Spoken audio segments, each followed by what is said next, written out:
Salut à tous et bienvenue dans cette FAQ des 10 ans de la Vectan Production.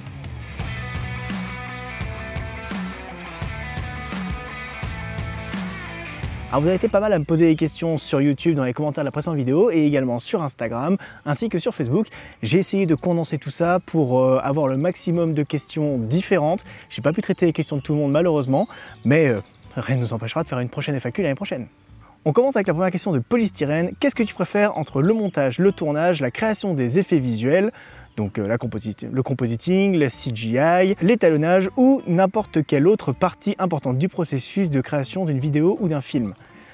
Je dirais que ce qui est le plus flippant, c'est le tournage, sans aucun doute. Ça, c'est clair que c'est là où il y a le plus de pression, mais c'est aussi là où on fait les images, donc c'est quand même assez passionnant. Après, le montage, c'est cool, dans le sens où on est tout seul, on peut y aller à notre rythme, mais on est tout seul. Donc c'est vrai que c'est un peu moins, il y a un peu moins ce côté équipe et tout qu'on retrouve sur un tournage. Non, je pense que vraiment le plus passionnant en soi, c'est le tournage, clairement. Après, tout ce qui est effets spéciaux, c'est très long, chiant et rébarbatif. Je vais pas dire que je prends un pied absolu à faire les effets spéciaux. Et l'étalonnage, pareil, c'est un peu une étape, je m'y attarde pas plus que ça en vrai. Une question de Vincent DCD. J'espère que tu ne l'es pas, qui me demande à quand un retour des reviews d'objectifs et surtout de USSR Review, donc qui était la série de vidéos où je testais des objectifs soviétiques, comme celui avec lequel je filme actuellement, le Helios 40. Eh bien, bonne nouvelle pour toi Vincent, la série va reprendre.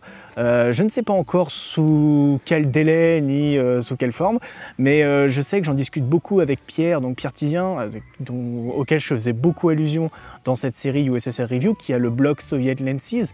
Et Pierre a une collection énorme d'objectifs soviétiques et il a commencé, d'ailleurs je vous mets en lien dans la description sa chaîne YouTube Soviet Lenses, où il parle justement lui aussi d'objectifs très spécifiques pour le coup. C'est-à-dire que là où moi j'avais plus l'approche du voilà les objectifs pas très chers que vous pouvez trouver pour un bon rapport qualité-prix, lui c'est voilà des objectifs plutôt très rares que j'ai dans ma collection. Donc c'est très intéressant, on a deux approches différentes du même sujet, ce qui est plutôt cool. Et on est en train de voir avec Pierre pour potentiellement, pourquoi pas, reprendre la série. Et puis peut-être que moi j'aimerais bien aussi pouvoir l'inviter dans un épisode qui nous parle un peu des meilleures pièces de sa collection, puisqu'il a vraiment énormément d'optiques. En attendant, je vous invite d'ici là à aller voir son blog, là encore le lien dans la description, son blog et sa chaîne YouTube Soviet Lenses. C'est hyper intéressant et ça vous fera un petit peu patienter en attendant le retour des USSR Review. Ensuite, Alexandre Uroz qui me demande: est-ce que tu fais partie du YouTube Partner Programme? Alors pour ceux qui ne connaissent pas, le YouTube Partner Programme, c'est en fait le programme de YouTube qui permet de monétiser ses vidéos et donc de se rémunérer avec sa chaîne YouTube. J'ai deux chaînes YouTube, donc la chaîne Vectan Production principale et la chaîne Vectan Production 2. Je suis encore monétisé sur la chaîne Vectan Production 2 puisque je réponds aux critères de nombre de vues, de durée de visionnage par mois, etc. Enfin, les critères sont devenus très exigeants et c'est bien, c'est une très bonne chose. Il y a quelques mois, années de ça, YouTube a resserré la vis et pour moi c'est une bonne chose parce que du coup ça dissuade les gens de commencer YouTube pour l'argent. Ils commencent YouTube pour la passion et de toute façon pendant la première année de leur activité ne peuvent pas monétiser. Donc c'est plus simple comme ça. Donc oui, je fais encore partie de YouTube Partner Programme sur la chaîne secondaire. Ça me rapporte pas énormément, mais bon, ça permet de faire des petits investissements d'accessoires par-ci par-là. Ensuite, Thomas Boumard qui me demande: quel est ton avis sur la FS5 Mark II et tu étalonnes avec quel logiciel et comment? Alors la FS5 Mark II, comme la FS5 Mark I, c'est pas ma cam, c'est une bonne caméra pour ceux qui sont habitués à tourner en Sony, elle a du bon potentiel, elle est beaucoup utilisée en documentaire, reportage, etc. Mais voilà, j'aime pas trop l'ergonomie de la caméra et tout, je la trouve vraiment très mal fichue, beaucoup trop de boutons, beaucoup trop mal pensés, donc c'est vraiment pas ma cam. Et la différence entre la Mark I et la Mark II, il me semble que c'est juste que la Mark II peut faire du RAW en externe, ce qui n'était pas le cas de la Mark I, donc en vrai c'est quasiment la même quoi. Petit avion. On est en plein confinement, et comme il y a un aéroport pas loin, il y a quand même des petits avions. Après le petit avion, la petite voiture. La petite voiture. On enchaîne avec les questions de Attilio Terlizzi. Pourquoi tu n'as pas cédé à la vague des mirrorless et pourquoi rester chez Canon? Eh bien déjà, la vague des mirrorless, j'y ai pas totalement résisté non plus, puisque l'AC100 Mark II avec lequel je filme est une mirrorless, dans le sens où elle n'a pas du coup de miroir comme sur un réflexe. Donc Dans un sens, c'est un petit peu, j'ai un petit peu cédé quand même. Mais j'y ai pas cédé totalement, dans le sens où, fut un temps, j'ai envisagé, hein, comme beaucoup certainement d'entre vous, de revendre ma caméra actuelle pour passer, pourquoi pas, sur un Alpha 7, etc.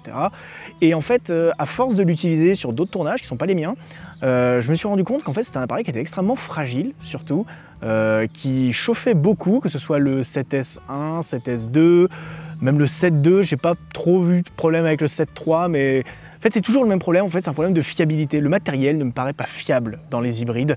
Ça commence à changer avec les S1, S1H, mais globalement les appareils me paraissent pas très fiables et moi c'est quelque chose que je tiens énormément, c'est la fiabilité de mon matos. La caméra avec laquelle je filme actuellement, c'est une caméra qui a déjà plus de 5 ans, quasiment 6 ans, elle est encore nickel, j'ai jamais eu un bug, jamais un problème, elle marche comme une horloge, comme au premier jour. Et de la même manière, l'objectif que j'ai sur ma caméra, c'est un objectif qui a 60 ans, c'est du fiable, c'est indestructible. Donc voilà, c'est quelque chose auquel, en tout cas, moi, j'apporte beaucoup d'importance. Quand je choisis du matériel, je veux du matériel solide et robuste, même si technologiquement, c'est pas toujours le plus avancé.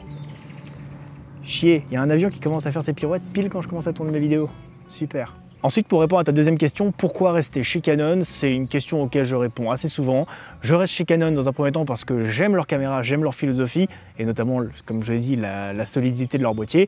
Et deuxièmement, ma caméra marche encore parfaitement, elle convient parfaitement à ce que je fais sur YouTube. J'ai pas besoin de 4K parce que pour moi, la vidéo en 4K n'est pas une nécessité aujourd'hui. Avoir une sortie en 1080p, en 10 bits 422 me suffit totalement. Donc, voilà, et puis même là actuellement, j'enregistre en 8 bits 420 et je suis pas sûr que grand monde voit la différence. Donc partant de là, pourquoi réinvestir 5000 € quand ta caméra marche encore parfaitement?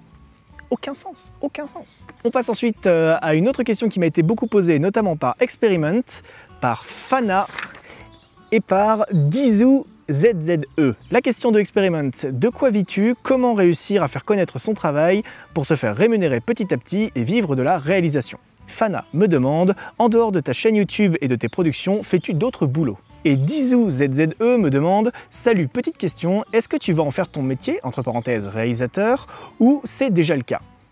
Eh bien, pour répondre à tout le monde, je ne suis pas aujourd'hui réalisateur, je ne serai jamais réalisateur professionnel, puisque ce n'est absolument pas, ce n'est plus en tout cas ce que j'envisage de faire dans la vie.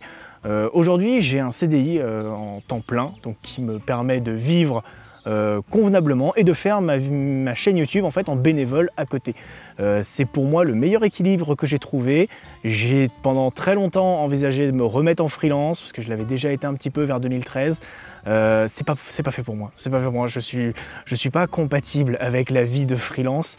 Donc non, je pense que l'équilibre que j'ai trouvé avec un job alimentaire, là pour l'instant il est encore en accord avec l'audiovisuel, mais c'est même pas exclu par la suite que je travaille dans quelque chose de totalement différent de l'audiovisuel. C'est pas quelque chose que je me refuse, puisque l'audiovisuel est un milieu qui, d'année en année, me plaît de moins en moins. C'est quand même, même si, bon, il faut l'avoir vécu pour s'en rendre compte, mais c'est malgré tout ce qu'on a pu dire avant, c'est effectivement un milieu dans lequel il faut être prêt à vendre père et mère pour réussir. C'est un milieu de pourri, c'est un milieu dans lequel tout le monde se tape dans le dos et se donne des coups de poignard par la suite. Que ce soit à la télé, au cinéma ou même sur YouTube. Hein. Sur YouTube aussi, tout le monde s'envoie des coups de couteau dans le dos dès qu'ils ont le dos tourné. Donc c'est vraiment pas un milieu qui m'attire encore beaucoup. Et autant je mène ma petite barque tranquille avec ma chaîne YouTube, autant je me vois vraiment plus en faire mon métier à plein temps. Et je pense garder du coup un taf alimentaire en plus de la chaîne YouTube, ce qui me permet du coup de faire exactement ce que je veux sur ma chaîne sans être dépendant de sponsors, sans être dépendant d'opérations rémunérées, etc. Donc c'est une liberté que je me laisse et pour l'instant ça me va. Et d'ailleurs en parlant des boulots que j'ai pu faire et que je fais aujourd'hui, on passe à la prochaine question.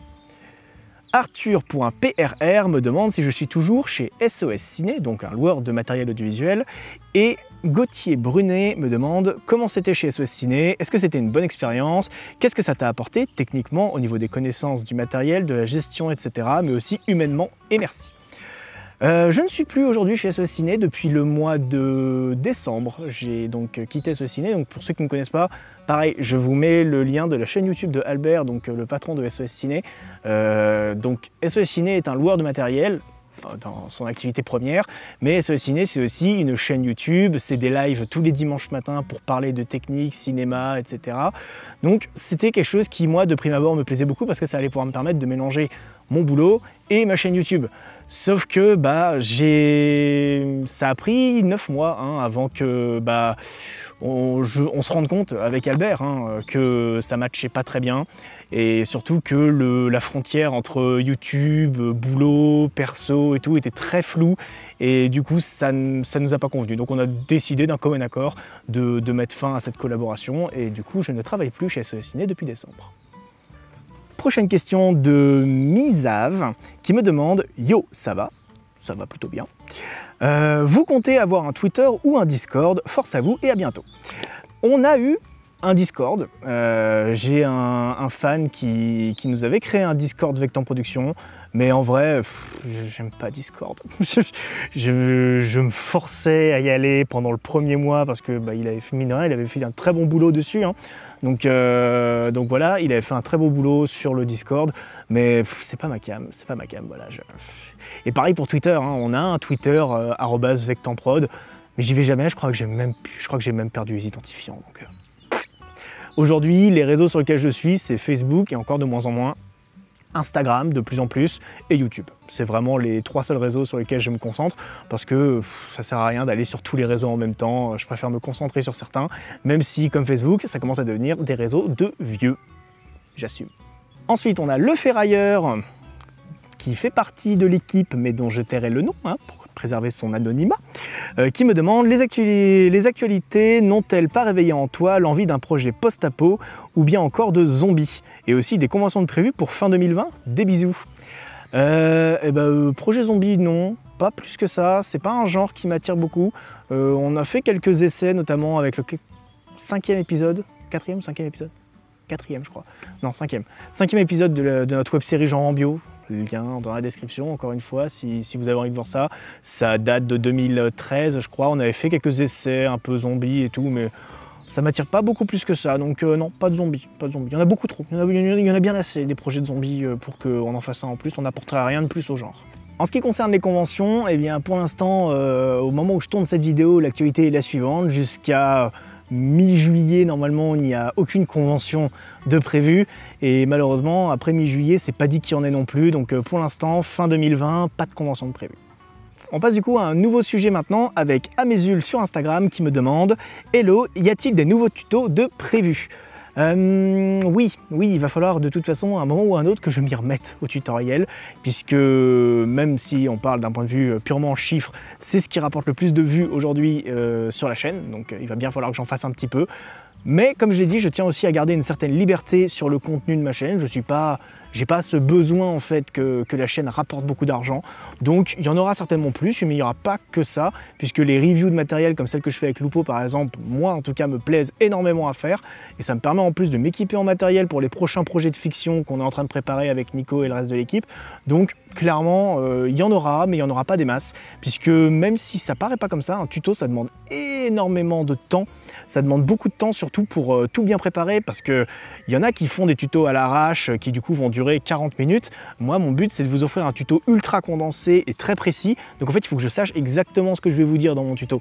Donc pour le savoir à l'avance, il faut l'avoir fait déjà une première fois. Il faut l'avoir trouvé les meilleurs moyens de le faire et tout. Enfin, c'est beaucoup plus compliqué en fait que ce que vous pensez de faire un tuto tel que moi je l'ai fait en tout cas. Donc oui, il y en aura des nouveaux sur After Effects, beaucoup, quelques-uns peut-être sur Premiere aussi. Mais il n'y en aura pas tant que ça non plus parce que ça nécessite beaucoup de temps et c'est pas un format que je kiffe absolument faire, beaucoup moins en tout cas que les reviews, les courts-métrages, les making-of, les vlogs de tournage, etc. Ensuite, on passe du coup au sujet que vous avez été plus nombreux à aborder, à savoir les prochains projets. Donc on a Raphaël Productions qui me dit « Warren Flamel était vraiment incroyable, merci beaucoup. Bravo, est-ce que ce projet ne te manque pas du fait que tu y as passé beaucoup de temps et est-ce que tu as des idées de futurs projets, courts-métrages, etc. » Warren Flamel a effectivement nécessité quasiment 6 mois de post-prod non-stop tous les jours, enfin tous les soirs en rentrant du boulot, je bossais sur la post-prod de Warren. Ça m'a plus épuisé et dégoûté qu'autre chose. Ça m'a beaucoup dégoûté en fait de refaire un projet dans l'univers d'Harry Potter, même si on adorerait, parce que c'est un univers qu'on kiffe avec toute l'équipe.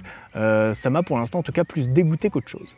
La petite Lila qui me demande « Des projets à venir pour après le confinement ?» On a aussi Benjoum qui me dit « D'autres fanfics, d'autres univers en prévision, Pirates des Caraïbes, Star Wars, Sherlock, etc. Et sinon simplement d'autres projets courts-métrages ou web-séries. » Et enfin, j'ai Jean-Baptiste Bigra, salut JB, qui me demande « Penses-tu à faire une prochaine web-série, toujours dans le thème d'Harry Potter ou un univers propre ?» J'ai actuellement pas une web-série, enfin si, ouais, une web-série en préparation, en écriture en tout cas, avec Nico, on est sur le script pour l'instant. Ce sera dans un univers inexistant, on va l'inventer pour le coup, parce que les fanfilms ça va bien un moment, mais on veut pas non plus être catalogué comme ceux qui ne font que des fanfilms. On veut se garder ça un petit peu comme des petits one-shots qu'on ferait de temps en temps à la Evil Night. Vraiment des petits projets qui prendraient pas longtemps à faire, et en tout cas arrêter de faire des fanfilms d'énorme ampleur comme on a fait pour Warren, parce que c'est beaucoup trop chronophage, ça prend du temps, de l'argent, enfin tout ce qu'on n'a pas quoi. Donc d'autres projets oui, des fanfilms quelques-uns mais pas beaucoup, mais surtout des projets originaux. Ensuite, j'ai Martitine qui me demande « C'est toujours intéressant d'échanger, moi j'aimerais savoir si tu te projettes sur une des séries comiques, car les gens ont vraiment besoin de rire, est-ce que ça va t'orienter vers un public divers et varié, genre 7 à 77 ans? Merci. » Martine, elle avait joué déjà dans notre seule et unique web-série comique à l'heure d'aujourd'hui, donc qui était Jean Rambio, le vétéran écolo, donc qui était une parodie de John Rambo, à la sauce française et écolo. On était un petit peu en avance sur notre temps, comme quoi. Et je pense aujourd'hui, Martine, que la question c'est plutôt, est-ce qu'on ne terminerait pas ce dernier épisode de Jean Rambio qu'on n'a jamais tourné pour clôturer la série, même 10 ans après quasiment avoir fait les derniers épisodes? Ça pourrait être vachement intéressant, je trouve. Voilà, moi je balance ça comme ça. Je sais que Gaëtan est pas très chaud, mais si jamais on s'y met tous, on arrivera peut-être à le faire changer d'avis. Et ça pourrait être intéressant, je pense, de terminer la série qu'on a commencé maintenant en 2011 ou 2012, je crois, plutôt que de peut-être se lancer dans une nouvelle série, terminer déjà ce qu'on a commencé. Ensuite, j'ai monsieur Thomas Martin qui me demande « Mais dis donc, Quentin, tu travaillerais pas par hasard sur un projet secret avec un certain Gorkab ?» Gorkab. Oui, nous travaillons avec un certain Gorkab sur un projet secret pour sa chaîne YouTube, et je vous invite pour ça à aller dans la description. Encore une fois, décidément, vous avez passé tout votre temps. Je vous mets le lien vers sa dernière vidéo news dans laquelle il parle de ce projet top secret sur les origines des effets spéciaux en images de synthèse au cinéma, qui est vachement intéressant et qu'on va, je l'espère, tourner peut-être en 2021 du coup, vu ce qui est en train de se passer maintenant. C'est chaud, 2020. Et enfin, on termine avec la dernière question de Clems Duc, donc Clémence, une pote de Limoges, encore une fois, qui me demande « Pourquoi les Poufsouffles sont les meilleurs ?» Parce que les Poufsouffles sont les meilleurs. Je vous remercie à tous d'avoir suivi cette FAQ. Si vous avez d'autres questions et que je peux y répondre rapidement en commentaire, n'hésitez pas à les laisser en dessous. Et sinon, je vous dis à très vite pour une prochaine vidéo. Là, je vais commencer à écrire du coup la prochaine vidéo qui, j'espère, pourra sortir avant la fin du confinement. Et d'ici là, n'oubliez pas de filmer depuis chez vous, d'apprendre depuis chez vous et de progresser pour vous.